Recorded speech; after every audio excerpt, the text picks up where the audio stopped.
Baik Pak, sebelumnya terima kasih karena telah menyempatkan waktu untuk melaksanakan wawancara pada hari ini. Perkenalkan, saya adalah Kalista. Mungkin saya ingin bertanya Pak mengenai sebenarnya arti gereja itu sebenarnya apa sih Pak? Karena dilihat begitu banyaknya denominasi saat ini, kira-kira bisa nggak sih kita sebagai orang-orang yang percaya membedakan bagaimana yang asli ataupun palsu itu Pak? Oke, terima kasih. Saya ucapkan selamat pagi dulu untuk semua ya. Salam sehat untuk kita semua. Ya, mengenai gereja, sesungguhnya ada banyak orang yang mengartikan gereja hanya institusional, jadi kelembagaan yang di dalamnya ada struktur, ada organisasi, ada pejabat. Hanya itu biasanya. Tetapi juga secara esensial, gereja itu adalah persekutuan orang-orang percaya. Nah, persekutuan orang-orang percaya itu kan sesungguhnya persekutuan dari orang-orang yang telah ditetapkan Allah, dipanggil sepanjang sejarah hidupnya untuk percaya kepada Kristus, dikerjakan oleh Roh Kudus untuk percaya dan menikmati anugerah keselamatan. Nah, itulah gereja, persekutuan orang-orang percaya. Tetapi perlu juga kita mengkritisi seperti ini. Ada orang yang disebut gereja dalam konteks historis. Secara historis, cikal bakal gereja itu dari Perjanjian Lama. Tetapi perwujudan gereja itu di dalam Injil Matius pasal 16 ayat 16 yang memberikan penekanan pada pengakuan iman kepada Kristus, bahwa dia adalah anak Allah, Mesias dari Allah yang hidup. Nah, ini suatu persekutuan gereja. Jadi bukan sekedar sebuah organisasi, tetapi organisme yang hidup dan yang dihidupkan oleh Roh Kudus. Nah, apa yang menjadi persoalan besar sekarang ini, munculnya beragam kelembagaan gereja, tetapi kurang memahami esensi gereja itu. Setidaknya kalau kita melihat dari Perjanjian Baru, kemudian kita lihat dari Injil, Kisah Para Rasul, kemudian surat-surat Paulus dan surat-surat umum sampai kitab Wahyu, kita mengetahui ada 3 esensi yang penting yang mengkategorikan bahwa ini gereja. Pertama, ada pemberitaan firman Tuhan. Jadi bukan motivasi-motivasi, bukan pengalaman pribadi, tapi firman Tuhan dijelaskan dengan tepat dan relevan dalam konteks kekinian. Jadi bukan bicara tentang masa lalu saja, tapi firman Tuhan yang dibaca, dipelajari, lalu disampaikan kepada jemaat bagaimana memahaminya, merefleksikannya, lalu melakukan begitu. Firman Tuhan menjadi dasar penting. Sehingga gereja yang sejati adalah gereja yang menjelaskan firman Tuhan dan melakukan firman Tuhan. Ada beberapa kegiatan, aktivitas gerejawi untuk menyampaikan firman Tuhan. Khotbah hari Minggu sudah pasti. Kemudian katekisasi untuk setiap kelompok umur. Lalu sekolah minggu. Nanti ada juga yang tambahkan dengan kelas KPA, kelas konsel dan sebagainya. Tetapi sentralnya adalah firman Tuhan. Yang kedua adalah sakramen. Nah, kalau bicara sakramen itu sesuai dengan ketentuan yang ada di dalam Alkitab. Kan kita gereja kan lahir dari apa yang dijelaskan dalam Alkitab. Ada 2 sakramen yang didirikan oleh Kristus. Sebelum Kristus disalibkan, sakramen yang diperintahkan Tuhan adalah sakramen perjamuan kudus. Sesudah Kristus mati, bangkit, dan menjelang naik ke surga, ada sakramen yang diperintahkan Tuhan, baptisan kudus. Tetapi dalam perjalanan gereja oleh para rasul, posisi ini diubah, bukan berarti melawan Tuhan, tetapi memang merupakan hal yang penting. Orang itu dibaptis dulu, baru ikut perjamuan kudus. Jadi itu adalah historisitas daripada gereja yang sejati. Yang ketiga adalah disiplin gereja. Ambil contoh kasus Ananias Safira. Dia kan punya janji depan para rasul dan depan jemaat. Kalau saya punya tanah, saya jual nanti sepenuhnya kepada gereja. Karena waktu itu masalahnya jemaat atau orang-orang Kristen waktu itu mengalami problem Problem apa? Sulit untuk mendapatkan lapangan pekerjaan, sulit untuk diterima masyarakat karena kebutuhan, dan akhirnya yang memang dia berasal dari orang yang cukup, dia berbagilah dengan orang-orang yang dalam kondisi sulit dan susah, dan akhirnya dilakukanlah suatu dorongan untuk ayo kita berbagi. Nah, Anania Safira punya niat kan, baik juga niat awal, tetapi ketika dia mau memberi, dia sama istrinya Safira nggak serius, nggak jujur, akhirnya kita bagilah, masa untuk mereka semua begitu.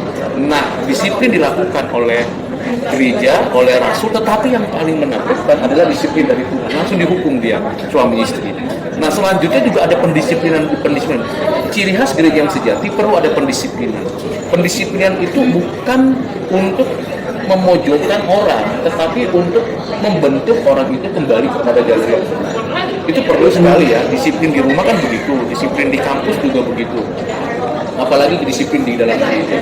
Nah, 3 ciri khas ini penting, tetapi dalam konteks kekinian, yang ketiga jarang diterapkan. Khawatir nanti si pemberi dana melarikan diri dari situ, ya kan? Ini tiang gereja aku yang sumbang misalnya, piano aku sumbang, lalu ternyata dia melakukan yang tidak disiplin gitu kan, lalu kita kasih teguran misalnya sebagai hamba Tuhan, ternyata dia tidak bersedia, akhirnya entah tanda kutip ngambek gitu, dia pergi keluar, hilanglah donasi kepada gereja, perpuluhan kepada gereja, dan umumnya begitu kan, akhirnya terjadilah pindah. Banyak gereja yang jemaatnya migrasi bukan karena penginjilan, tapi karena problem-problem personal yang ditegur oleh gereja. Nah, karena kondisi itu akhirnya disiplin gereja biasanya sudah jarang itu diterapkan, ditampilkan. Nah, yang kedua adalah masalah sakramen. Kita percaya bahwa apa yang dilakukan oleh gereja yang tidak melaksanakan sakramen adalah gereja yang tidak sehat, karena itu perintah Tuhan. Tetapi juga ada gereja yang di dalam sejarahnya menambahkan beberapa sakramen lain. Apakah kita mengatakan itu sesat atau tidak sehat? Jawabannya tergantung dalam konteks kekinian. Di dalam historisitasnya memang kita tahu gereja yang seperti itu tidak sesuai dengan ajaran Alkitab, maka ada lahir reformasi. Tetapi dalam konteks kekinian ada beberapa gereja yang seperti itu, baik di barat maupun di timur, sudah mulai memikirkan ulang kembali. Alkitab nggak mengajarkan itu, kenapa kita mesti harus lakukan itu? Jadi ada yang namanya tradisi gereja yang harus kita berani melakukan koreksi, autokritik terhadap diri sendiri. Tapi sulit biasanya, kecuali pejabatnya betul-betul mau dikoreksi. Dan ada juga gereja yang tidak melaksanakan sakramen. Dan yang paling menakutkan adalah sakramen perjamuan kudus menjadi tempat, atau apa, bukan tempat ya, anggur dan rotinya itu menjadi semacam relik baru dalam Kristenan. Jadi orang ambil rotinya biar makan di rumah supaya ada mukjizat, makan anggurnya, minum anggurnya, ambil gitu banyak-banyak. Saya pernah saksikan sendiri tuh di plastik-plastik itu, atau sudah sekarang udah dikemas, itu diambil nanti tabur di tempat toko-tokonya, di bisnisnya. Padahal esensi dari perjamuan kudus itu mengingat akan karya Kristus. Sudah mengingat, lalu kita terdorong loh bersyukur kepada Tuhan karena saya ditebus, saya beroleh pengampunan, begitu. Tetapi ada yang begitu. Jadi bagaimana kita menyikapinya? Ya, kalau saya berjumpa dengan mereka, saudara-saudara kita seperti itu, kita kasih ingatan saja. Cukup kasih ingatan. Mana buktinya? Kalau dia bilang ini kan nggak ada ayat itu mendukungnya. Tetapi cara kita melakukan pengingatan jangan seperti seorang hakim di meja pengadilan begitu ya, ketuk palu kamu di penjara karena kamu bertindak bersalah, nggak bisa. Lebih baik kita membangun persahabatan daripada membangun permusuhan. Dengan membangun persahabatan bisa jadi interaksi subjektif ya, intersubjektif kita akan membangun trust pada kita. Lalu kalau sudah ada trust, kita bisa kasih nasihat sama dia. Dia akan mikir gitu, oh iya teman saya sudah kasih nasihat, benar juga mungkin. Tapi kalau kita langsung ini. Nah, jadi kita punya mental jangan judgmental, jangan stigma direct juga langsung. Ada kalau gereja seperti itu langsung kita ada penghakiman. Nanti ada hari penghakiman tersendiri ya. Yang ketiga, Alkitab yang tidak ditafsir tepat pada waktu. Ada banyak quote and quote pendeta yang nggak sekolah teologi ya. yang dipaksa menjadi pendeta, atau sekolah teologianya tapi tidak bertanggung jawab. Sehingga ketika tafsir Alkitab kan tafsir Alkitab yang dikhotbahkan. Firman Tuhan kan dibaca, semua kita bisa baca pakai gadget kita kan. Tapi tafsir Alkitab itu kan mesti studi bahasa Ibrani, bahasa Yunani, studi bahasa Inggris teologi, studi semuanya, berbagai studi. Lalu kalau dia baca aja, lalu ditinggalkan Alkitabnya, lalu dia cerita motivasi dia, pengalaman dia. Nah ini tidak disebut gereja yang mimbar gerejanya berpusat pada firman. Nah itu juga menjadi gereja yang tidak sehat. Akhirnya jemaat hanya melihat kesaksian diri pendetanya atau hamba Tuhannya. Dan kalau memang pas, oke. Tapi kalau jemaatnya misalnya kita harus berhasil, dan dia sudah berusaha tapi nggak berhasil, berarti dia nggak beriman. Oh jangan dulu gitu, jangan dulu. Jadi ada suatu kompetisi akhirnya antar jemaat kalau firman itu tidak tepat pada waktunya diceritakan, disampaikan. Nah kira-kira itu dulu. Jadi dengan 3 itu kita bisa menguji atau mengevaluasi gereja mana yang sehat dan gereja mana yang sakit, atau gereja mana yang tidak tepat, gereja mana yang benar gitu. Sekali lagi banyak sekali sebenarnya hal-hal lain, misalnya sistem pemerintahan gerejanya, pejabatnya. Ada yang pejabat gerejanya itu, saya katakan gini, pejabat gerejanya itu lebih berotoriter, jadi nggak mau demokrasi. Padahal dalam zaman sekarang atau sejak dulu juga kan Tuhan Yesus juga kan kasih kesempatan murid-murid berbicara. Bahkan rasul-rasul pun begitu. Yang herannya sekarang gereja, pejabat-pejabat gerejanya lebih raja dari raja. Begitu. Siapa yang mau diberkati? Ayo persembahkan gitu. Ini kok persembahan dari apa yang diucapkan gitu, bukan apa yang Tuhan gerakkan dalam hati. Nah kira-kira itu dulu ya. Silakan ada pertanyaan lain atau yang mau disampaikan? Saya lanjut ke pertanyaan nomor 2. Di melihat gereja situasi pada zaman sekarang, apalagi sejak pandemi COVID-19, ini kan banyak gereja yang mengalami misalnya melakukan ibadah secara online ataupun juga onsite. Menurut Bapak ini apakah justru membuat penghambat dalam pemberitaan firman Tuhan dalam penginjilan atau sebuah berkembang dengan pesat, Pak? Oke, terima kasih untuk pertanyaan. Ini namanya disrupsi ya. Jadi memang ada yang perubahan mendadak karena pandemi. Tidak ada seorang pun yang minta kesulitan. Itu nggak normal kalau minta kesulitan kan. Pasti setiap orang ingin kebahagiaan dan ingin normal, artinya hidup sejahtera, nyaman, tenang gitu. Tapi ada pandemi sejak 2019 dan sampai sekarang masih belum dalam status endemi. Kita mengetahui bahwa gereja-gereja juga mengalami mendadak perubahan. Ada 3 tipe gereja meresponi terhadap. Tipe pertama yang paling sederhana adalah gereja-gereja di daerah ini. Sangat sulit loh, karena pengaturannya di gereja itu ternyata kalau itu mesti tatap muka, sekarang tidak boleh. Lalu bagaimana teknologi dia tidak punya, Zoom, apalagi kota yang cukup besar dan sebagainya. Beberapa kali saya memperhatikan bahwa gereja-gereja di daerah ada siasatnya atau strateginya, yaitu dia tetap menggunakan kertas. Yang pertama ya, dia menggunakan kertas, lalu dia bagi. Jadi ada penatua atau majelis jemaat membagi kertas itu. Nanti jam 9 sama-sama lah di rumah menyanyikan. Lalu khotbahnya diketik gitu, dibacakan oleh kepala rumah tangga atau suami atau istri. Itu yang pertama. Yang kedua, boleh kumpul bersama, tetapi ada penatua yang menyampaikan renungan, atau kalau pendeta nggak mungkin semua kan. Tapi ada satu yang menarik. Jadi kalau itu kampung-kampung Kristen, misalnya entah di Manado, entah di NTT, atau di Papua dan di Tapanuli, itu kan berada pada apa? Jadi pendetanya itu datang, lalu khotbah di situ. Oh menarik itu. Saya pikir itu terobosan kan? Itu karena kondisi itu. Itu langkah yang pertama di desa. Yang kedua di kota kecil, memang ada yang menggunakan platform media sosial, entah itu Zoom, entah itu kanal YouTube.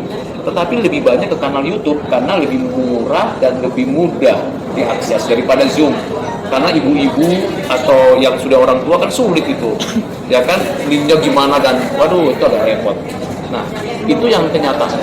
Jadi akhirnya terjadi sebuah disrupsi, perubahan mendadak. Gereja harus mempersiapkan di tempat gerejanya perangkat-perangkat elektronik yang tadinya nggak punya budget ke situ, akhirnya beli kuota, jejaring, internet, segala macam itu terjadi. Nah yang paling menguntungkan kita yang di kota besar, kita cukup memiliki akses untuk itu berbagai macam cara dan dana juga cukup. Tetapi jangan heran kalau ada gereja-gereja di kota juga masih belum bisa mencukupi kebutuhan, sehingga ada beberapa gereja yang tutup. betul-betul tutup, tidak ada ibadah, tidak melakukan seperti yang dilakukan oleh gereja di desa, karena gereja di desa kan homogen, bisa kasih kertas. Kalau di gereja di kota kan ada yang jemaatnya di utara, ada yang di selatan, ada yang di timur, ada yang di barat, ada yang jauh-jauh, ada yang dekat. Yang dekat cuma 3-4 keluarga. Akibatnya apa? Ya, tidak beribadah. Akhirnya gereja ini tidak ada aktivitas, tidak ada dana yang masuk, tidak ada gaji kepada hamba Tuhan, tutup. Dan yang paling menyedihkan adalah gereja ini jemaatnya karena sudah kemana-mana, ada yang maaf kata pindah kepercayaan, ada juga yang pindah ke gereja yang ada channelnya, jadi namanya gereja YouTube. Nah, itu yang terjadi.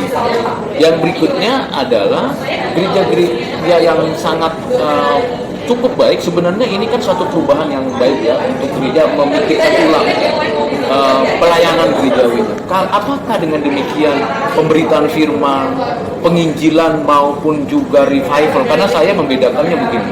Kalau penginjilan itu lebih kepada orang-orang unbeliever yang belum percaya. Tapi revival itu kepada orang-orang Kristen yang mungkin suam-suam kuku, itu baru. Nah, apakah melalui kondisi pandemi gereja mengalami kehilangan cara untuk melayani jemaat? Jawabannya tentu tidak. Kenapa? Karena ada platform digital yang bisa digunakan, menggunakan Facebook misalnya, atau media sosial di Instagram, kemudian juga kanal YouTube, kemudian juga mungkin juga sekarang pakai WA juga ada untuk kelompok-kelompok kecil, video call untuk 5-6 orang, kemudian juga platform yang lain, misalnya Google Meet dan sebagainya. Justru di sini mendorong gereja untuk lebih kreatif. Kan dalam dunia digital paling tidak ada 3 elemen yang harus dilakukan. Digitalisasi perlu dilakukan. Yang kedua adalah demokrasi terhadap pelayanan. Jadi pelayanan tidak melulu otoritas pendeta atau pejabat gereja. Tanya dong, kan ada anak muda di situ. Bagaimana ya caranya gitu. Lalu yang ketiga adalah produktif. Gereja tidak boleh berhenti mesti di mimbar saja. Bahkan kalau kita lihat kanal YouTube itu begitu keras laku karena lebih murah, lebih mudah. Tetapi gereja lokal jangan ditinggalin. Akhirnya jemaat jadi gimana? Jemaat YouTuber, jemaat YouTube jadinya. Nah, itu yang harus dihindari. Bolehlah melihat kanal-kanal YouTube untuk belajar, tetapi gereja lokal itu jangan ditinggalkan. Nah, kalau ditinggalkan, siapa yang mau melayani lagi? Siapa yang mau berbagi lagi? Dan hamba-hamba Tuhan juga mesti kreatif begitu. Sekali-sekali lah kunjungan ke jemaat, begitu. Pelayanan sakramen tetap dilaksanakan, disiplin tetap dilakukan, begitu. Sehingga gereja itu sehat. Jadi kalau misalnya pandemi ini merupakan sebuah tantangan, tetapi juga sebuah peluang bagi gereja. Nah, selama ini kan cuma khotbah 15 menit, sekarang nggak bisa begitu lagi. Dan yang berikutnya adalah gereja juga tidak boleh lagi langsung hanya baca teks gitu ya. Perlu dong pakai PPT gitu ya, gunakan PPT yang kreatif gitu, atau buat klik film sedikit baru ceritakan. Karena jemaat sekarang itu bosan dengan hanya khotbah, kecuali PA ya. PA memang mesti renungan internal ya, internalisasi firman. Tapi kalau khotbah yang cuma 15 menit itu kan mesti apa ya, pas nyentuh ke hati gitu. Itu sulit itu. Memang di sini perlu satu perubahan cara berkhotbah. Homiletikanya jangan homiletika model abad ke-20, tapi homiletika model abad ke-21. Nah, gereja-gereja mainstream agak sulit seperti itu. Pendetanya sudah tuir-tuir gitu ya, sudah tua-tua, maunya tetap begitu. Kalau dikasih nasihat apa, kamu tahu apa gitu ya. Saya sebagai hamba Tuhan berupaya untuk menyesuaikan diri. Maka selain kanal YouTube, misalnya kalau saya khotbah atau bawa renungan di gereja atau persekutuan, tidak perlu terlalu banyak dan tidak perlu terlalu lama kalau khotbah, karena khotbah itu kan paling lama itu sebenarnya maksimum 30 menit. Kalau lebih daripada situ sudah menguap dan sudah bicara yang lain gimana, apalagi sekarang udah pakai gadget. Dia khotbah apa dari ayat ini langsung dicek di Google. Salah ini terjemahannya, kan sudah pinter, ya kan? Apalagi zaman pandemi membuat jemaat pinter loh. Jemaat pinter, kenapa? Jemaat akan periksa, akan banyak komparasi hamba-hamba Tuhan yang lain, dari yang bagus sampai yang paling jelek ada. Jadi hati-hati nih pejabat-pejabat gereja kehilangan jobnya gitu, tanda kutip ya, karena dia tidak memahami konteksnya. Cukup 15 menit tapi to the point kebutuhan jemaat, supaya era pandemi menjadi mengarah ke endemi nanti siap begitu. Karena sekarang banyak juga jemaat yang nggak mau berangkat ke gereja lagi, nggak mau, lebih enak duduk manis gitu. Nah, bagaimana gereja mendorong, meningkatkan itu lagi? Misalnya di gereja saya itu awal-awal itu susah sekali untuk masuk, tapi sekarang karena kita dorong, kita sepakat, tetap ada kanal YouTube-nya, tetap ada pemberitaan firman di kanal YouTube, tapi ayo kita bersama di melayani, lalu dikasihlah program-program pelayanan bersama. Jadi membuat dia adalah belong to the church gitu. Jadi merasa ini milikku, bukan milik satu pendeta, milik majelis. Jadi, nah gereja seperti itu sehat. Dia akan terus bisa memanfaatkan tantangan menjadi peluang. Dan tentu pemberitaan Injil makin kuat. Karena kanal-kanal YouTube, misalnya kanal YouTube saya, itu sudah kemana-mana. Udah banyak orang-orang yang non-Kristen juga melihat dan berdiskusi dengan saya. Dan saya bersyukur karena kanal YouTube saya kan pengajaran, bukan khotbah saja. Jadi pengajaran itu memang mereka kan selama ini nggak tahu, misalnya agama-agama lain. Ya kita jelaskan aja, kita nggak perlu jelek-jelekin agama lain. Kita ceritakan tentang kekristenan kita. Maka gereja akan eksis kuat dan tidak akan ada yang merebut gereja lah. Kan tidak ada orang yang bisa merebut itu dari tanganku, kata Tuhan Yesus. Cuma jangan berarti kita merasa sudah nyaman, udahlah nggak usah lah. Kan Tuhan tetap menolong, yang nggak bisa begitu juga. Bukan kita merasa sudah dilindungi lalu kita nggak kreatif, nggak boleh. Jadi dalam kondisi itu mesti kreatif, gereja mesti kreatif. Caranya bagaimana? Tanya anak-anak muda, gitu. Jangan tanya orang tua lagi atau kakeknya gitu. Itu akan bilang udahlah, khotbah aja didengar. Gitu ya. Kalau kita nggak bisa begitu lagi, tanya anak muda. Apa yang harus kita baik? Apa? Tapi firman Tuhan jangan hilang esensinya itu. Itu harapan demi kalau menurut saya. Oke, yang lain? Mungkin saya lanjutkan ke pertanyaan nomor 3, Pak. Apabila kita menemukan gereja yang palsu atau yang tidak sesuai dengan ajaran Alkitab, sebagai orang Kristen, bagaimana kita harus bersikap, Pak? Apakah perlu rasa tenggang rasa dan sebagainya, Pak? Toleransi harus dibangun dari hati yang penuh dengan kerendahan.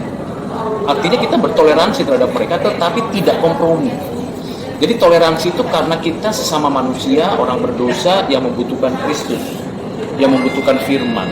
Yang diperlukan adalah bagaimana membangun sebuah persahabatan dengan orang-orang seperti itu. Jangan dihindari orang-orang yang gereja begitu. Kalau dihindari, siapa yang ngasih tahu? Kalau namanya dihindari, itu dia akan menyingkir, akhirnya hilang. Tetapi juga kita tidak kompromi. Gitu. Kita tidak, oke, kamu begitu, oke, nggak apa-apa, bagus juga, nggak bisa. Sorry ya, gitu. Kelihatannya cara seperti itu kurang tepat. Masa firman Tuhan dijadikan leluconan misalnya. Masa menyampaikan firman Tuhan sama seperti motivator gitu. Masa sakramen caranya seperti itu, jadi semacam relik untuk obat-obat begitu. Kan ini ya mesti dibimbing gitu, dibina. Tetapi waktu kita menjelaskan itu ya be a friend gitu. Jangan buat jarak gitu ya. Enggak, kita nggak boleh buat jarak untuk membangun persahabatan. Tapi kita punya satu konsep yang namanya berani mengatakan kebenaran dengan penuh kerendahan hati dan belas kasihan. Tapi jangan bilang, aduh kasihan ya kamu, jangan bilang gitu juga. Kamu sesat ya, aduh keluar kata-kata itu, jangan keluar kata-kata itu. Jadi buat dia, jadi Tuhan kau itu katanya, kan jadi repot ya. Kita jangan begitu. Nah, memang banyak, itu disebabkan karena apa ya? Karena memang agama itu kan private, tetapi sekaligus itu komunal. Begitu yang punya posisi dan punya otoritas itu mengungkapkan suatu pemikiran, apalagi dia punya otoritas, yang dibawa jemaat-jemaat itu merasa ini benar gitu. Jadi coba untuk melakukan sebuah proses namanya yang disebut proses pembelajaran untuk intersubjektif. Jadi saya pakai teorinya Habermas. Habermas seorang sosiolog, tapi memang bukan dikatakan dia orang Kristen sepenuhnya, tapi dia membuat satu konsep bagaimana di dalam alam yang plural ini, kompleks ini, melakukan suatu komunikasi yang disebut komunikasi intersubjektif. Duduk bareng bersama, merasakan bahwa orang lain juga sama seperti saya, atau saya merasakan bahwa orang lain itu seperti dia, orang lain itu seperti saya juga merasakan dia. Jadi sama-sama duduk bareng, lalu ngobrol bareng. Ini mungkin ke kafe atau ke kopi seperti begini, ngobrol bareng. Kalau nanti dalam percakapan itu ada perbedaan, jangan jadikan itu menjadi sesuatu yang membuat putus gitu. Nanti kita ngobrol lagi ya gitu, cukup gitu, jangan diperpanjang. Wah, apalagi kalau kita gosipin itu yang gereja itu ini. Jangan tuh apa? Untuk apa kita buat itu? Hidup ini kan bukan untuk cari musuh, cari teman, cari sahabat. Kita ngobrol aja. Begitu kita ngobrol asik kan, next meeting kita ngobrol lagi sama dia. Nanti minggu depan aku ajak makan yuk, mau nggak ke rumah makan gitu ya, ajak makan ngobrol-ngobrol. Jangan makan dia menurut kita begini dan gitu juga. Jadi kita kayak guruin aja gitu, merasa kita paling hebat enggak. Atau kita kunjungan ke rumahnya, kita waktu ngobrol-ngobrol gitu kita, boleh nggak aku cerita bagaimana saya mengenal Kristus atau apa begitu. Kita ambil di situ masukkan pemikiran-pemikiran yang baik yang benar. Asik juga nih misalnya begini. Saya ngalami begitu kok. Jadi banyak teman-teman itu yang dari luar itu rasa ada deket gitu ngobrol sama saya. Ada seorang yang ada di Sulawesi Selatan sampai sekarang itu saya nggak pernah kenal dia, saya nggak pernah jumpa dengan dia. Jadi ketika saya bicara dia, kayak asik, kayak deket banget gitu. Padahal nggak kenal nggak. Lama-lama dia akhirnya belajar. Aku bisa begini, bisa begitu. Saya bilang wah bagus ya, bisa begitu. Jadi gereja-gereja yang tidak sehat itu membutuhkan obat kan. Membutuhkan pendampingan kan, dan kita merasa sehat, misalnya tanda kutip ya, kita merasa sehat, lalu kita nggak memberikan pelayanan. Jadi siapa yang ngasih obat sama dia? Sesama orang sakit nggak mungkin lah jadi sehat. Nah kan kalian kan di bidang medis pasti tahu lah ya kalau orang sehat itu bagaimana yang harus dikerjakan untuk orang yang sakit ya kan. Anggaplah mereka itu adalah saudara-saudara kita yang membutuhkan pertolongan, kasih minum, kasih obat, kasih vitamin. Tapi jangan pula tiap awal kasih di WA gitu, nih nonton videonya nih, ini. Ya kalau untuk mahasiswa oke lah, tapi kalau untuk karena mahasiswa lagi belajar itu, tapi kalau untuk teman ya jangan gitu lah tiap hari kasih gitu. Jadi enak dia, akhirnya udahlah gua blokir aja nomor ini. Jangan gitu juga ya, kita harus tenggang rasa tapi jangan sombong. Saya pikir begitu sih strateginya. Jadikanlah yang berbeda dengan kita untuk menjadi latihan kita sabar. Seperti Kristus, emang dia kalau orang Farisi itu banyak banget itu yang menghakimi dia. Apa dia langsung terkutuklah kamu? Kan enggak. Tuhan Yesus langsung datang, dia datang ke Bait Allah, datang ke Singapura, dia ketemu orang Farisi, dia ditanya dia jawab, ada kasus dia selesaikan. Contoh Kristus itu yang sempurna teladan. Saya selalu berpaling hati saya itu kalau ada problem, lihat Kristus buat apa ketika problem itu terjadi. Bukan aku berbuat apa supaya Kristus senang, enggak, tapi aku mengikuti Kristus seperti apa supaya saya ikut Tuhan gitu. Jadi kembali ke sana, jangan saya hanya jadi ukuran, jadi ketemu orang-orang yang gereja seperti itu atau teman-teman seperti itu, jangan saya jadi ukuran. Problemnya apa? Ketika kan punya kelemahan nih masing-masing, aku enggak, saya punya kelemahan, ya kan? Lalu ketika kita ngomong begini-begini, datang dia, lu aja kayak gitu, mau ngajarin aku gitu, akhirnya apa yang kita katakan hilang sia-sia. Bisa-bisa dia nanti kecewa sama kekristenan, pindah kepada kepercayaan lain. Kenapa? Karena ada orang Kristen yang langsung menjudge, yang langsung meminggirkan dan tidak merangkul, membangun persahabatan. Saya pikir itu cara Tuhan Yesus untuk kita. Petrus misalnya, bukan Paulus saja ya, Petrus misalnya. Petrus itu kan sudah 3 kali jelas-jelas mengkhianati Yesus di depan publik lagi. Tapi Tuhan datengin dia loh pelan-pelan. Paulus sudah mau marah orang Kristen, dia datengin dia. Kan hebat. Saya kalau baca cerita itu ya secara konteks kekinian itu merinding. Kenapa? Betapa tidak ada orang seperti Kristus. Kalau kita digitu-gitu, awas gue balas. Kapan kamu nggak ada kesalahan? Kan gitu. Akhirnya cari-cari kesalahan pendeta kita, gereja kita. Lihat pendetanya begini, kok kamu bilang begitu? Kan repot jadinya. Jadi buat si malakama, ya kan? Jadi senjata apa kalau bumerang ya? Yang kalau dilempar ke orang balik lagi ke kita. Jangan begitu gitu. Kalau saya sih caranya ya so simple ya, be a friend. Itu hal yang baik menurut saya. Ada lagi yang lain? Mungkin saya ingin bertanya lagi Kak, bagaimana peran dan tugas dari gereja pada zaman perkembangan saat ini agar tetap terus relevan sehingga tidak ditinggalkan oleh umat dan dapat terus menjadi gereja sejati dari gereja. Oke. Bagaimana tugas atau perannya tetap melaksanakan tadi pemberitaan firman, tetapi pemberitaan firman ada yang tidak perlu dijelaskan. Misalnya dia memang memerlukan pengertian firman, tetapi ada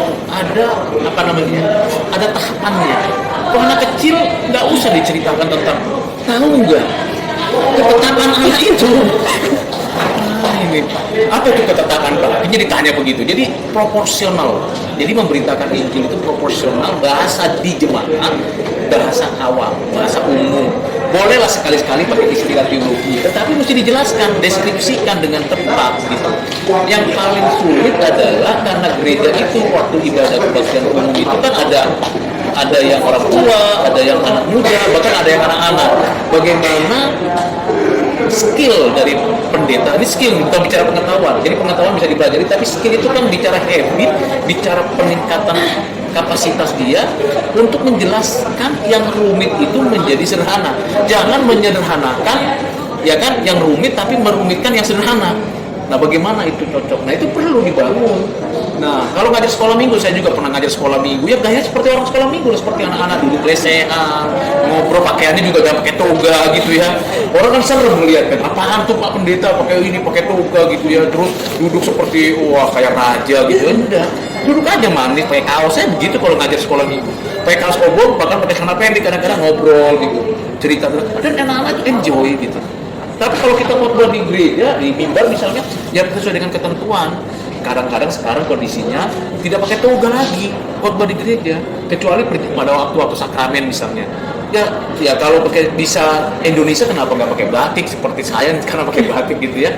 Kenapa mesti pakai jas yang panas? Udah Indonesia panas, negeri ini 30 derajat panasnya, lalu pakai kalau AC-nya bagus oke, kalau nggak bagus gimana? Terus sudah begitu pakai jas, pakai double jas lagi kan, ada yang anakannya, ada yang ini masuk ke sini. Kalau luar negeri wajar, orang dingin kok begitu. Kalau kita pakai begitu, nggak konsentrasi saya nyampaikan renungan kalau udah padat gitu.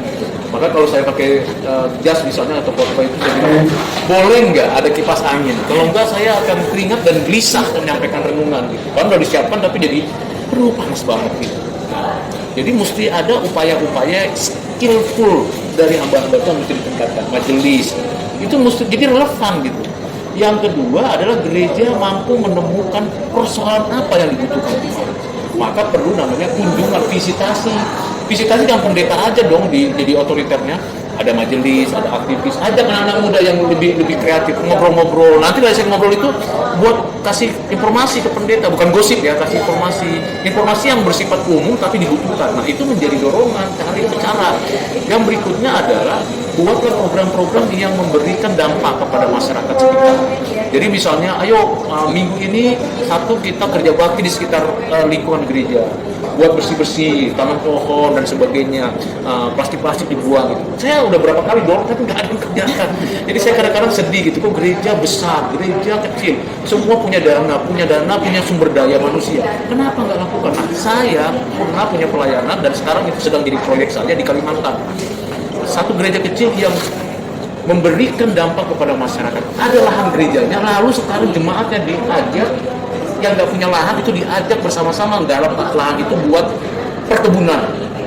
Lalu dia minta dana gitu ya, kita cukupkan dana, saya juga lagi cari terus dananya mereka. Lalu mereka bangun itu taman pohon-pohon, buah-buahan seperti itu, palawija. Baru ditolong dukung, oke saya dukung. Saya ambil proposalnya, saya kirim ke semua teman. Saya bilang jangan kirim ke saya, di situ ada nomor rekeningnya, kalian kirim langsung. Karena saya bukan nyari untung di situ atau mencari sesuatu, ya. Silakan di sana. Nah, yang kedua adalah buka bimbel untuk anak-anak yang mungkin nggak bisa, ya adakan hari Sabtu. Gak usah banyak-banyak 1 jam, tapi ada suatu chemistry untuk orang-orang sekitar. Oh, gereja itu bagus ya, mau buka bimbel yang gratis. Yang ketiga fasilitas kesehatan. Kan itu dibutuhkan ini, ya kan? Jangan kasih beras terus, sembako terus, habis deh uang gereja, nggak ada makmum. Kan ada mini nggak jadi Santa Claus? Boleh sih sekali-sekali Santa Claus kan pada waktu hari Natal, hari Paskah, oke. Tapi kalau every week kita kasih beras 5 kilo ke setiap orang sekitar, ya kas gereja habis, gaji pendeta nggak ada, biaya operasional gereja nggak ada. Jadi mesti buat sebuah upaya. Yang terakhir adalah bisnis. Belum pernah itu. Saya buat jurnal, artikel jurnal bicara itu. Gereja yang membangun entrepreneurship. Jadi saya kasih jurnal itu dapat artikel Sinta saya dapat minggu tahun lalu. Saya bersama dengan mahasiswa lalu adakan riset dan saya taruh di jurnal, ternyata diterima, puji Tuhan. Intinya gereja tidak boleh berhenti melihat kebutuhan. Jemaat butuh kerja, ya kita bangun dong kemitraan dengan lembaga pemerintah, dengan pengusaha, bangun gitu. Sehingga jemaat yang tidak mampu dan orang-orang sekitar itu merasakan kehadiran gereja, bukan sekedar khotbah doang. Kalau khotbah udah banyak deh, nggak usah diajarin, betul nggak? Betul. Sekarang bagaimana nih kebutuhan kesehatan, kebutuhan ekonomi, kebutuhan pendidikan, itu mesti digarap oleh gereja.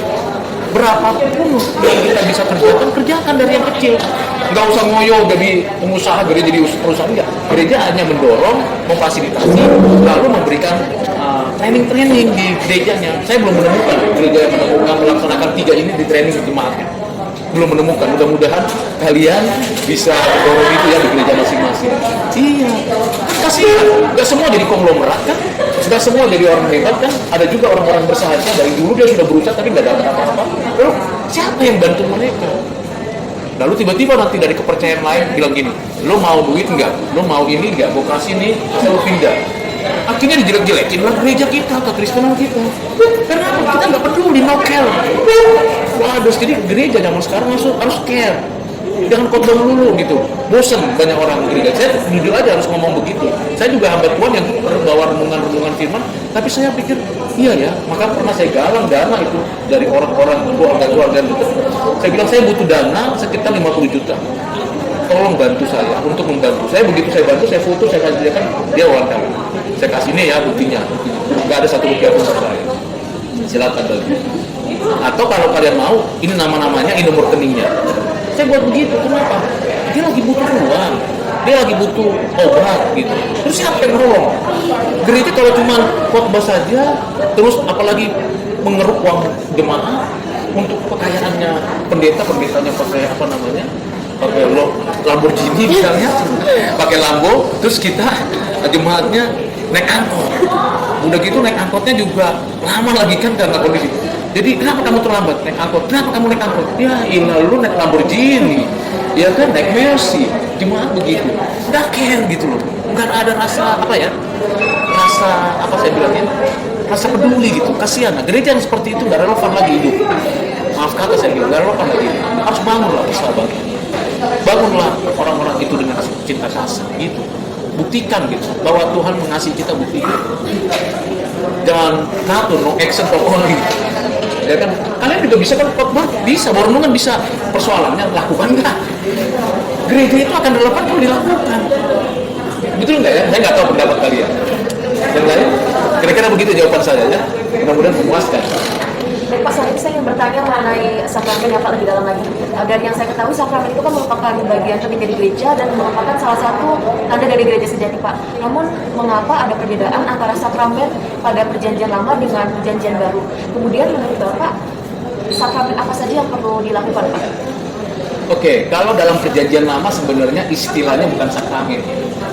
Karena kalau sakramen itu kan sesuatu ritual upacara yang berkaitan dengan gereja. Gereja itu disebut gereja berdirinya secara eksistensialnya itu pada zaman perjanjian baru ketika Matius 16 ayat 19. Perjanjian lama itu adalah tanda perjanjian.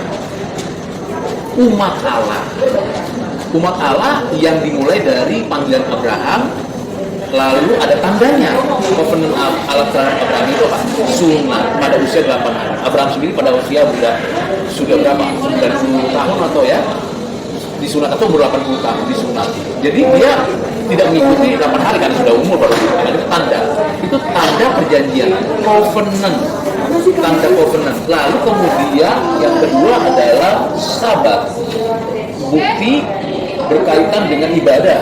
Lalu dalam sabat itu diingat juga satu peristiwa penting dalam hidup mereka jemaat orang Israel namanya Paskah. Jadi Paskah itu dilaksanakan di hari Sabat misalnya atau di hari yang disebut hari Sabat. Nah, di sana itu mengingat karya Roh Tuhan, karya Allah melepaskan orang Israel keluar dari perbudakan Mesir, lalu mengingat pada hari itu di mana ada disembelih domba setahun yang punya ketentuan yang berlaku, jantan, harus sehat dan sebagainya, lalu darahnya dibalut, kemudian dimakan dagingnya, lemaknya dibakar, kemudian dimakan dengan roti tidak berlagu. Itu namanya makan Paskah. Dan itu diingat oleh umat Israel. Jadi dua hal yang berbeda. Kalau itu kan tanda perjanjian, kalau Paskah tanda ucapan syukur.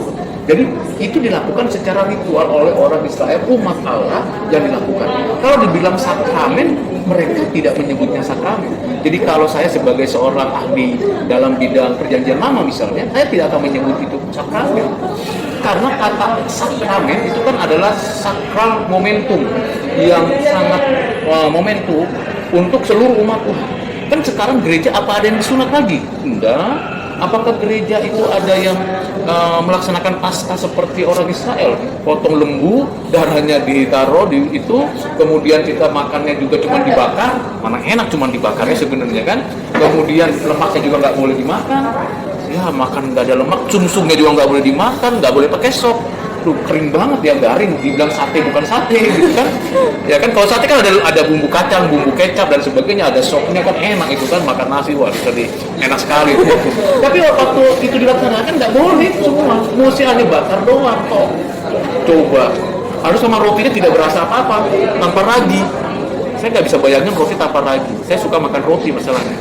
Saya nggak bisa bayangkan itu bagaimana sulitnya, keras, ada keras kan kalau tanpa ragi. Kalau pakai ragi kan agak mengembang begitu. Dan itu dilakukan dengan satu keyakinan bahwa Tuhan menyertai mereka, memberkati mereka.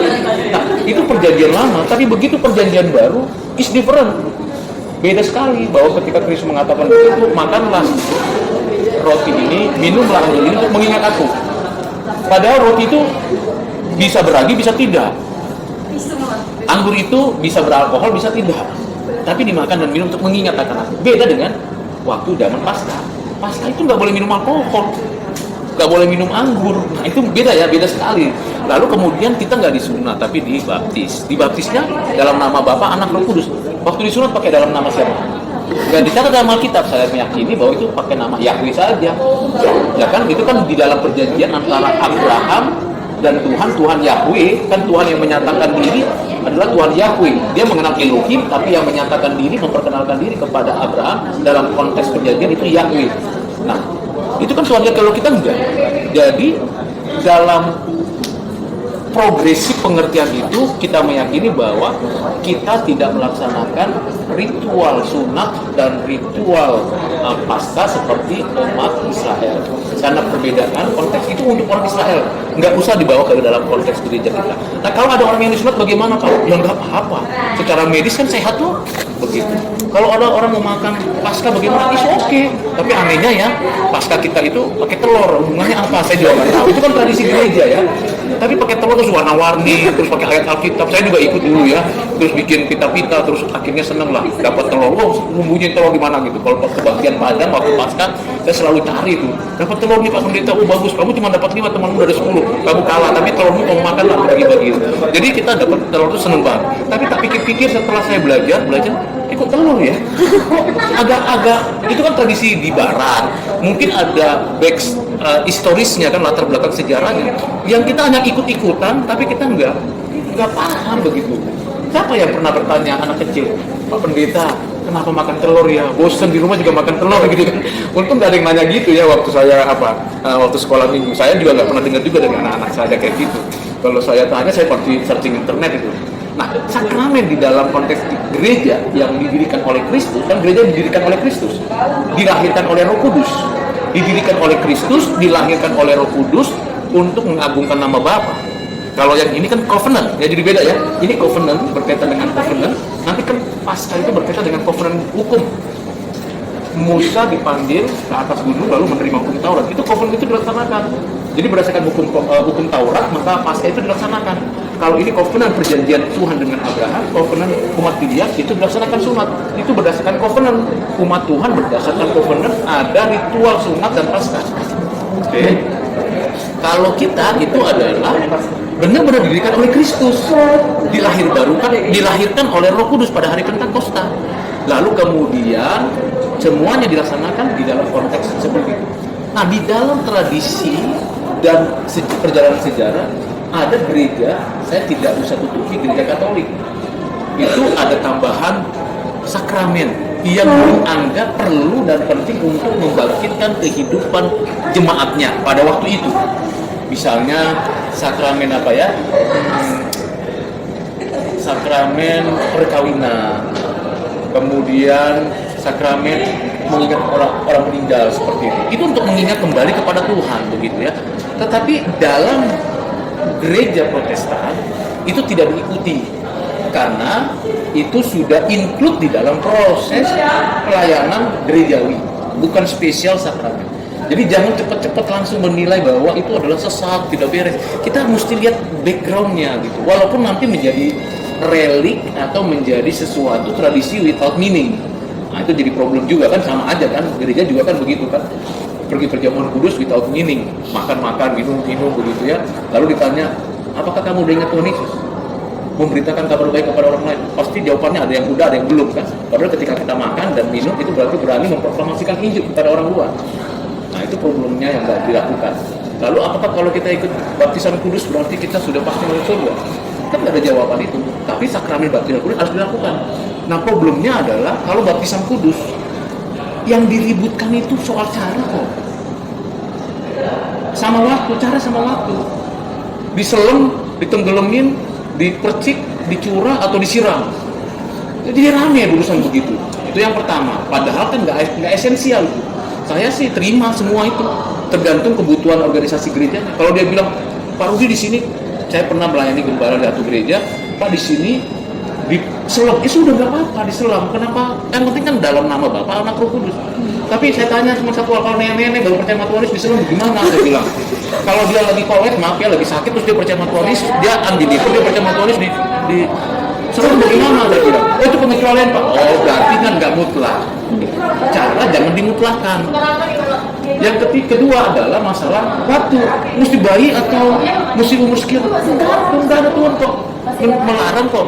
Kakek-kakek boleh kalau memang dia baru percaya sama Tuhan. Bayi juga boleh karena dia terbesar dalam keluarga Kristen. Kalau dia bayi belum, ayah ibunya belum Kristen, ya nggak boleh dong dibaptis sama bayi, anak orang tuanya dulu dong. Dia kan nggak ngerti. Tapi kalau dia itu bayi orang tuanya Kristen atau Kristen Katolik, Protestan, pasti kan diajarin. Nah, kamu kan udah dibaptis, kamu milik Tuhan. Ini loh tanggung jawabnya kan begitu di waktu dibawa kita. Kalau saya kan dibaptis bayi kan. Tapi kalau ada orang yang dibaptis remaja bagaimana? Nggak apa-apa juga.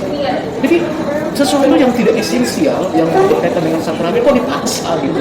Nah, tapi kita juga harus ikuti aturan gerejanya kan. Tapi kalau pendeta yang relevan yang harus kontekstual kondisi sekarang jangan pula maksa otoriter itu tadi saya bilang jangan jadi pejabat otoriter kan, pejabat itu kan anugerah Tuhan. Jadi kalau kita kerjakan ya sudah. Lalu kalau kita melaksanakan sakramen itu ya harus mengikuti ketentuan yang berlakunya dari Alkitab dan dijelaskan kepada jemaat. Jangan seperti tradisi-tradisi aja. Akhirnya sebuah pernyataan yang kosong aja gitu. Kasihan gitu. Jadi nggak dapat apa-apa. Nah, kita boleh mengkritisi tradisi, boleh asal kita punya pertama waktu kita mengkritisi sakramen-sakramen itu kita punya sikap hati adalah membangun dia, bukan menjudgmental. Yang kedua, berilah penjelasan bukan hanya logis tapi yang bermanfaat untuk dia. Kalau kita kan sering kan di Facebook apalagi tuh berdebat urusan yang nggak perlu gitu, karena saya nggak pernah masuk nih, saya nggak mau, saya alihkan ke tempat lain gitu. Saya mendingan kasih ke kanal YouTube saya pengajaran saya, lalu saya beritahu.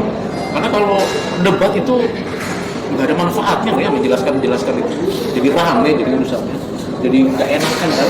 Ternyata dia bertobat, coba bayangin, lalu ketemu di langit bumi yang baru sama-sama orang percaya, lalu kan tadi yang begini yang kemarin ini, aduh malunya gimana ya, malu dan rasa sesal yang tidak bisa terlapuskan itu di surga, di langit bumi yang baru. Ketemu orang-orang yang kita kritik ternyata masuk surga di sebelah kita lagi kapingnya, coba ngomong apa kita kan jadi susah kan. Nah, kira-kira begitu bisa gitu ya, bisa paham ya. Ada lagi yang lain terakhir kayaknya. Terakhir Pak, jadi menurut Bapak ada problem apa yang bikin persatuan gereja itu susah Pak? Terus kayak kita sebagai remaja apa yang bisa kita lakuin buat membantu ada persatuan gereja itu? Iya, bicara problem atau perpecahan atau perselisihan gereja itu sejak Kristus ada dan hadir pun sudah ada. Biasanya kan seperti murid-murid Yesus kan merasa mau unggulkan diri kan. Tuhan, kalau engkau datang sebagai raja, aku sebelah kanan ya. Aku sebelah kiri kan, itu kan cari promosi diri kan. Itu sampai sekarang kenyataannya banyak. Itu menjadi problem. Pendeta-pendeta itu kompetisi di dalam pelayanan. What happened? Saya pernah melayani gereja, lalu saya menggembalakan, tiba-tiba ada majelis yang menyodorkan lagi pendeta lain. Terus saya panggil sama dia, kamu mau serius melayani di sini? Ini gereja cuma 40 kakak loh. Cukup satu jemaat, satu pendeta. Kenapa? Budget untuk kita berdua itu double jadinya. Biaya transportasi, biaya bla bla bla gitu ya. Sementara jemaat orang-orang yang menengah ke bawah. Kamu yakin gitu?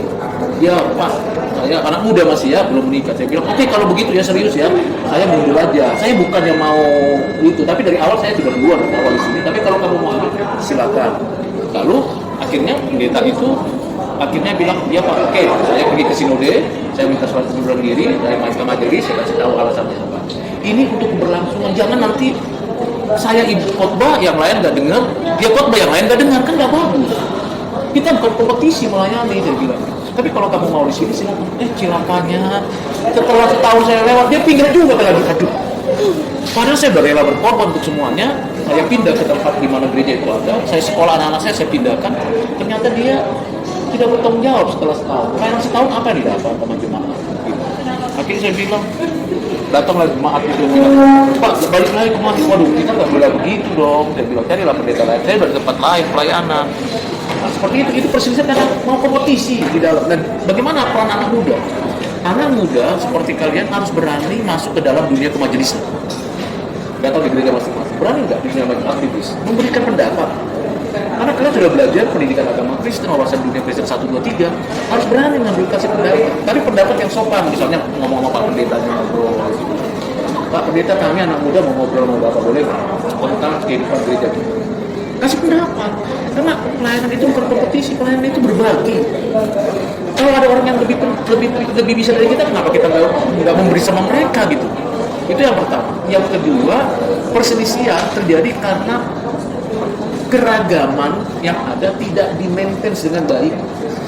Keragaman apa? Dari etnis, bahasa, kelas sosial. Itu nggak di-maintain dengan baik oleh gereja. Akhirnya terjadi konflik. Ya, jadi lagi pendeta kalau giliran ke rumah si A, datang dia ke rumah si B nggak datang. Kenapa? Si A kan kasih angpaunya gede, si B boro-boro kasih angpau, kasih teh manis aja udah puji Tuhan haleluya, karena dia nggak punya apa-apa, sehingga dia nggak datang. Yang disuruh jemaatnya. Gimana gitu? Jadi memaintain.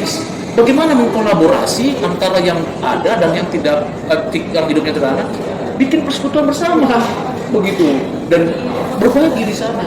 Kalau enggak jadi konflik, akhirnya ya perselisihan terjadi. Lalu pindahlah dia ke migrasi, bukannya jadi tambah berbaik sebenarnya. Di mana kita pindah gereja karena perselisihan, itu bisa jadi kita kejebak. Hati-hati kita pindah gereja.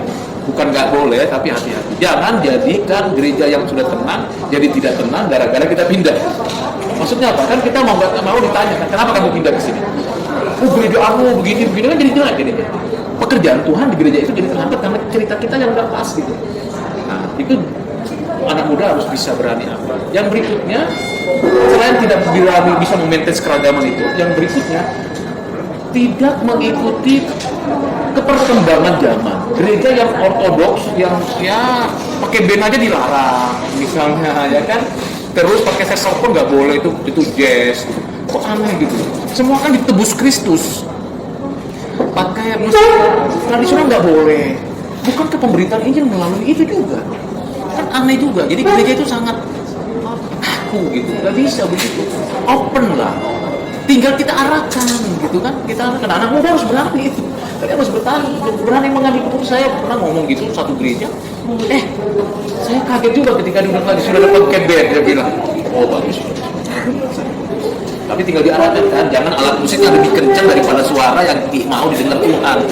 Musik dibuat treble-nya, bass-nya lebih ringan gitu kan. Nah, jadi suara kita yang lebih didengar Tuhan daripada alat musik. Karena alat musik kan nggak ada maknanya, tetapi ada bermakna kalau suara kita ada gitu. Nah, kita kasih penjelasan gitu. Dia langsung ini dari setan, ini dari kuasa bilang, ampun semua. Kan kuasa Kristus bukan menebus kita masuk ke dalam surga saja, juga untuk menebus siapa? Ya hasil karya kita. Yang salah arah kita arahkan kepada Tuhan. Itu kan musik tradisional. Biasanya problemnya di musik tradisional. Entah musik apapun, gendang, kecapi dan sebagainya, itu dianggap itu bukan Kristen. Kristen itu mesti piano. Piano itu bukan produk Kristen. Itu produknya orang barat yang belum tentu orang percaya. Tapi kenapa kita pakai? Ya karena bagus gitu. Tapi jangan pula kita jadikan itu relik baru lagi, mesti pakai piano, mesti pakai organ bambu gitu. Ya enggak juga. Susah sekali. Kalau mau pakai ya boleh, tapi jangan pula dilarang yang lain gitu. Atau menghakimi karena musiknya ini gak beres. Terus lagu-lagu pujiannya musik juga relevan. Lagu-lagu sih bagus. Tapi masa dari abad ke abad, dari tahun ke tahun, puluhan tahun gereja cuma copy paste mulu, plagiat mulu gitu. Coba dong jemaat anak muda kalian tuh buat lirik lagu, buat komposi apa, kan ada banyak itu sekolah musik. bangkitkan gitu loh. Lagu-lagunya juga bisa kita, cuma dari Alkitab loh sumbernya. Lalu liriknya kita konsultasi, kita ngobrol, buat nyanyi. Saya senang yang begitu. Gak tahu ya gereja-gereja lain ya, atau pendeta lain saya gak tahu. Tapi saya senang adanya suatu produktivitas. Masa dari udah 50 tahun itu gereja, udah 100 tahun itu pendeta, udah 30 tahun itu gereja, tapi musiknya ya itu terus nggak cocok dengan pergumulan kita punya. Misalnya lagu Majulah Kristus, Majulah Perang, itu kan lagu memang pada konteks waktu itu ada peperangan gitu, peperangan. Tapi kalau dalam konteks sekarang maju perang sama siapa ya? Setan kan? Kita harus lakukan, oke, musik mas ada, hymn penginya ada, itu kita kombinasi. Biasanya bukan mempengaruhi kalian ya, saya memang hamba Tuhan yang sangat suka dengan kemajuan. Makanya anak-anak saya bilang, Pak, Bapak ini aneh. Semua dikritisi, bukan mengkritisi, bukan ikutin arus, bukan. Tapi kita harus kembangkan, kalian punya kemampuan. Udah apa sekolah? Udah apa belajar? Supaya produktif dong. Sama di dunia medis kan. Dan dunia medis kalau misalnya dari dulu sampai sekarang kan banyak teori-teori. Kalau bisa dikembangkan. Saya kemarin ke dokter, saya cerita sedikit ya. Saya begitu lihat dokternya di SOA, lalu udah bilang gini, tek langsung bilang, Pak, ini, dia kasih gambar. Dulu mana ada dokter yang ngasih gambar foto segala macam, oh bapak ini kasih ini enggak. Cuman saya tanya, Dok, ini kenapa begini. Lalu dikasih tahu, ini dok, bapak ini sarafnya begini, dikasih gambar begini. Saya dapat pengetahuan tanpa perlu saya ikut kuliah. Ya ini namanya ini, saya nggak tahu namanya apa itu, kan disebutkan namanya susah banget gitu, bahasa Latin lagi kan, bla bla bla. Terus obatnya begini. Nah, ini langsung praktek deh. Ini loh bapak di sini, titiknya ini ke sini. Ada 3 opsi. 3 opsi, langsung 3 opsi. Ini pengobatan ini. Disuntik, kasih obat, kasih terapi. Yang mana? Suntik dulu dong, saya bilang. Disuntik, oke, saya suntik. Tek. Disuntik 2 kali. Ya, puji Tuhan, udah lumayan di tangan kanan saya. Tangan kiri saya sudah mulai bagus. Nah, kemudian kasih obat, nanti terapi kalau misalnya memang makin. Jadi, yang begitu kan dia kreatif. Waktu singkat, padat, jelas, langsung kepada kebutuhan. Itu produktif loh. Pengetahuan cukup, skillnya sekarang, how to-nya, nggak sama gereja. Bagaimana membangun skill anak-anak muda kalian ada berapa? 6 ya? Masing-masing gereja beda nggak? Beda ya? Ayo mulai sekarang komitmen ke gerejamu. Nah, besok hari Minggu tuh, Jumat ya, hari Minggu besok itu. Ngobrol sama teman-teman aja. Nato nggak ada gunanya. Saya dorong kalian, ayo kembangkan gereja. Gereja kita butuh kita. Itu prinsipnya.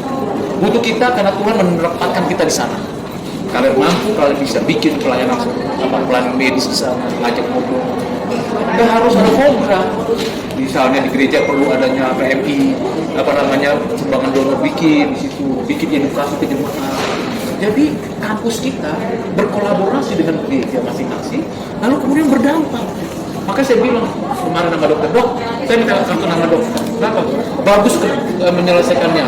Langsung bertindak dan saya dapat pengetahuan 3 hal ini itu perlu dok. Saya bilang saya akan promosi dokter saya. Langsung saya kasih teman-teman saya. Dan saya orangnya begitu. Saya apa benefit saya? Saya sehat udah puji Tuhan selesai. Tapi orang lain butuh orang dokter seperti itu. Nah itu yang kita bangun. Dan saya nggak perlu lagi berdoa orang dok berdoa enggak. Saya dalam hati aja berdoa kan ada jemaat, ada pasien lain dan ada koas di situ juga. Dan dengan kita begitu orang lihat kita berdampak sebagai anggota gereja. Gitu kira-kira kalau menurut saya ya. Jadi kalian punya peran penting, sangat penting di gereja. Tapi kalau kalian diam aja, silent is not gold dalam kondisi begini. Silent itu jadi nggak dapat apa. Kalian mesti bergerak, tapi penuh dengan strategi, cara-cara yang baik, ajak teman-teman. Jangan single fighter. Dalam membangun gereja, kalian dari yang muda, jangan single fighter. Ajak ngomong, sosialisasi, brainstorming sama teman-teman. Yang satu itu baru sama-sama mengajukannya, ngobrol bareng sama Tuhan. Jangan single fighter, nggak akan berubah apa kalau single fighter. Jadi ngobrol dulu mungkin ada 2 minggu, 3 minggu, sebulan, 2 bulan. Lambat tapi pas waktunya. Jadi saran saya begitu untuk anak muda, ya. Saya juga masih muda sih ya, baru 50, jalan 54. Tapi saya semangat anak muda. Karena di rumah saya itu 3 anak muda semua. Kalau ngomong sama mereka nggak boleh ngomong seperti zamannya apa saya, kakek saya ngomong sama saya. Enggak, harus ngomongnya yang ngomong ya seperti temannya gitu. Seperti teman. Jadi kalau sama saya seperti teman. Nggak ada namanya jaim gitu. Bapak gitu. Apa itu nggak laku gitu. Malah justru ditinggalin kita. Nasihat kita nggak akan dipakai. Gitu ya. Ada yang mau tanya? Yang saya mau tanya sama kalian, boleh ya saya tanya ya. Bagaimana menurut kalian penjelasan saya sudah cukup? Yang kedua, apakah kalian mau mempraktekannya? Bagaimana? Penjelasannya cukup atau kurang ini? Udah lama nih, kayaknya udah ada jam ini. Sudah cukup, kita sudah mencakup semuanya. Cakup semuanya. Ya, dan karena Bapak juga kasih contoh-contoh yang relevan, itu juga jadi membuka pikiran kita. Karena selama ini kita cuma dapat teori-teori saja, padahal Bapak memberikan contoh yang relevan di sehari-hari. Kita bisa wawasannya. Mau dipraktekkan? Praktekannya mungkin bakal lama sih ya Pak, akan terjadi. Iya, sedikit. Tapi jangan tunda kalau Tuhan sudah gerakkan. Harapan saya melalui kalian, gereja Tuhan berkembang, usaha-usaha baik dari Tuhan itu berkembang, kalian lulus lebih cepat, ya kualitas kedokteran kalian bagi medis harus lebih mumpuni, lebih skillful, bukan hanya knowledge, skillful itu bicara hikmat, bicara cara yang lebih bijak. Contoh kayak dokter tadi, saya selalu ke dokter itu, saya bilang saya baru ketemu dokter yang karena saya juga berjalan ke dokter juga gitu kan, yang caranya itu cepat, tepat dan langsung action. Saya senang ya gitu. Saya bilang coba skillful kalian juga, pengetahuan kan kapan aja bisa kalian dapatkan kan sekarang internet. Nah kalau bisa ya lihat itu dan kembangkan itu, jangan putus asa kalau gagal gitu ya, maju terus. Gagal itu bagian dari proses untuk kita makin maju. Jangan juga cepat-cepat mengambil keputusan melihat orang lain mengalami ini atau apa. Kita harus bagus. Itu nasihat saya sebagai orang tua, sebagai hamba Tuhan untuk kalian. Sukses selalu ya. Kalau mau ngobrol sama saya tentang apa-apa saja boleh, kapan saja kalau memberikan data ya, kalau memberikan data. Oke, sampai sini ada yang mau disampaikan lagi? Dari kami sudah cukup kan, sebanyak atas penjelasannya. Semoga bagi yang menyaksikan video ini juga dapat mendapatkan berbagai macam wawasan dan pandangan ke depannya mengenai gereja.